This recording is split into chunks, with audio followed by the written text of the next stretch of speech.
ସେଦିନ କ୍ଲାସ୍ ସାରି ପଲ୍ଲବୀ ଫେରିବା ସମୟରେ ସମୀର ତାକୁ ଗୋଲାପ ଫୁଲ ଦେଇ ପ୍ରପୋଜ କଲା, କିନ୍ତୁ ପଲ୍ଲବୀ ସେଦିନ ଆକ୍ସେପ୍ଟ କରିନଥିଲା।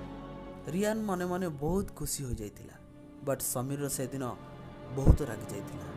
ସେ ମନେ ମନେ ଭାବିଥିଲା ଯେ ଯାହା ବି ହେଉ ପଲ୍ଲବୀ ଠାରୁ ପ୍ରତିଶୋଧ ନେବ ଏବଂ ତାକୁ ପୁରା କଲେଜରେ ବଦନାମ କରିବ। ତା ପରଠାରୁ ରିୟାନ୍ ପଲ୍ଲବୀ ସାଥିରେ କଥା ହେବା ପାଇଁ ଚେଷ୍ଟା କରିଛି, କିନ୍ତୁ କେବେ ବି ସୁଯୋଗ ପାଇନି। ସେ ଥରେ କଲେଜରୁ ଫେରିବା ସମୟରେ ରାସ୍ତାରେ ବହୁତ ଜୋରରେ ବର୍ଷା ହେଉଥିଲା। ରିୟାନ୍ ସଙ୍ଗେ ସଙ୍ଗେ ବାଇକ୍ ରଖିଦେଇ ଏକ ବସ୍ ଷ୍ଟାଣ୍ଡକୁ ଚାଲି ଆସିଲା। ସେଠାରେ ସେ ବର୍ଷା କମିବା ପର୍ଯ୍ୟନ୍ତ ଅପେକ୍ଷା କଲା।